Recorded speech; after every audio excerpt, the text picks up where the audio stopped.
पहले मुद्दा बताने जैसे बताता हूँ। अच्छा तो बहुत ही बताता हूँ यार। पहले नंबर एक मुद्दा है, उस पर बात करो। मैं भी थोड़ा माइक लगा दूँ, कभी थोड़ा इसको लगाना अपने फोन में, आगे आप आ जाओ।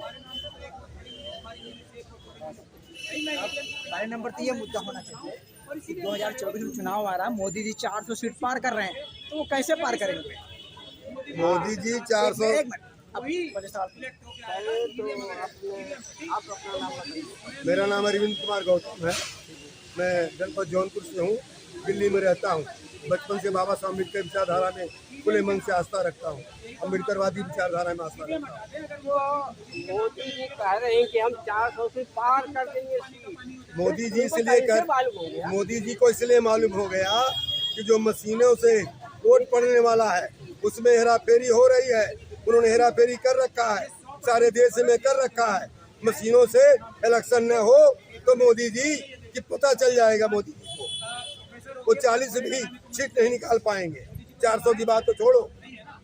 तो उनको ये कैसे पता लग जाता है कि भाई हम 400 पार? मीडियम पता उनको इसलिए लग जाता है, उन्होंने प्रेस वालों को खरीद रखा है, मशीनों को खरीद रखा है, उन्होंने सुप्रीम कोर्ट को खरीद रखा है, इलेक्शन कमिश्नर को खरीद रखा है, सारे मंत्रालय को उन्होंने अपने मुट्ठी में ले रखा है।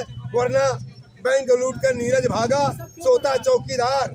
और कुछ भी पूछो एक ही उत्तर, नेहरू जिम्मेदार, कबीरा सारा रारा।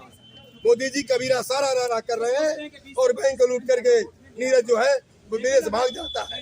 कैसे भागता है? पार्लियामेंट के अंदर लोग कूद जा रहे हैं। कैसे जा रहे हैं? पार्लियामेंट में कैसे उग्रवादी पहुंच जा रहे हैं? इसका मतलब है कि सरकार कमजोर सरकार है। वो अपनी सत्ता माने के लिए मशीनों में फिट कर रखा उन्होंने। सुप्रीम कोर्ट भी तो संविधान का पालन करने, सुप्रीम कोर्ट संविधान का पालन करने की बात तो करती है।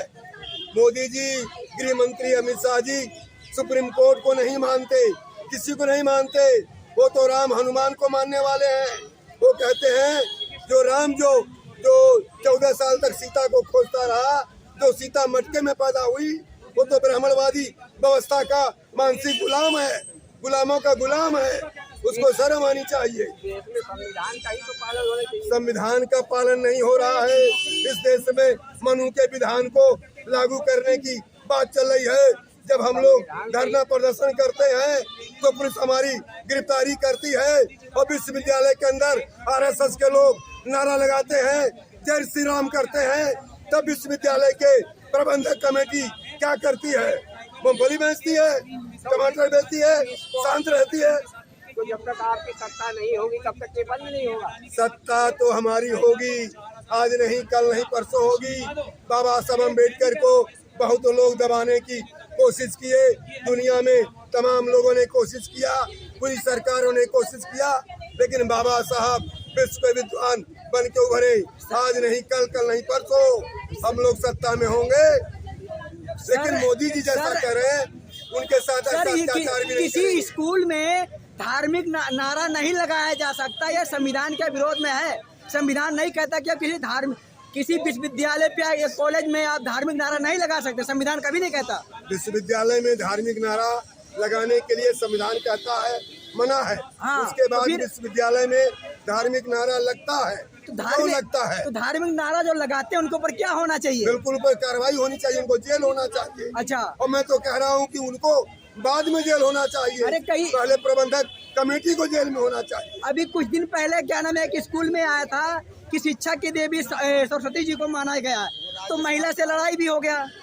शिक्षा की देवी सरस्वती नहीं है। हाँ। शिक्षा की देवी तो सावित्रीबाई फूले हैं। तो फिर क्यों नहीं स्कूल पे सावित्रीबाई फूले का लगता है? इसलिए नहीं लगता है कि मनु के विधान के मानने वाले लोग इधर बैठे हुए हैं, जो कहते हैं हनुमान जी सूरज को निगल ले गए, पृथ्वी से 13 गुना लाख पृथ्वी पर सूरज पड़ा है।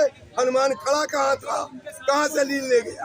अरे सर, मैं पूछना चाहता हूँ। अगर बताया जाता हनुमान जी सूरज को लील गए, अगर एक उनकी आदमी किताब कहती है, अगर एक आदमी के पेट में एक छोटा सा पथरी हो जाता है तो उसको ऑपरेशन करवाना पड़ता है। बिल्कुल। अब पृथ्वी से कई गुना सूर्य बड़ा है तो पेट में लीलने के बाद में कैसे हजम हुआ? ये मनु के चाचा से पूछो, ब्राह्मणवादी व्यवस्था के लोगों से पूछो, इनसे पूछो, इन लोगों से पूछो, हम लोगों से मत पूछो।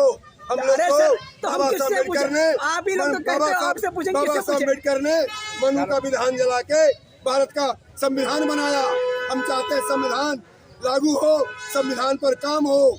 जो संविधान को छेड़ेगा मिट्टी में मिल जाएगा, जो संविधान को छेड़ेगा मिट्टी में मिल जाएगा, चाहे कोई भी हो। हमारे देश का परम पूज्य विश्व रत्न doctor B are Ambedkar ji ने संविधान बनाया और जगह जगह में देखा जाता है बी आर अम्बेडकर जी की मूर्तियां तोड़ी जाती, फिर क्यों तोड़ी जाती है? मैं मूर्ति तोड़ने वालों को बधाई देता हूँ, अच्छा। मुबारकबाद देता हूँ। इसलिए जितना ज्यादा मूर्तियाँ टूटेंगी, हाँ। जितना अत्याचार पापाचार जोर जुल्म होगा, उतने जल्दी से जल्दी सर, ऐसा- SC/ST के लोग मैदान में होंगे, जंगे मैदान में होंगे। सर, ऐसा तो नहीं कि जैसे कुछ मतलब जो ये भारत इसके अंदर कुछ मजाक के तरह में कहते हैं, ये क्या नाम है, जो रिश्ते में मजाक आता है उनसे मजाक करने की मूर्तियां तोड़ देते, तो ऐसा तो कुछ नहीं है।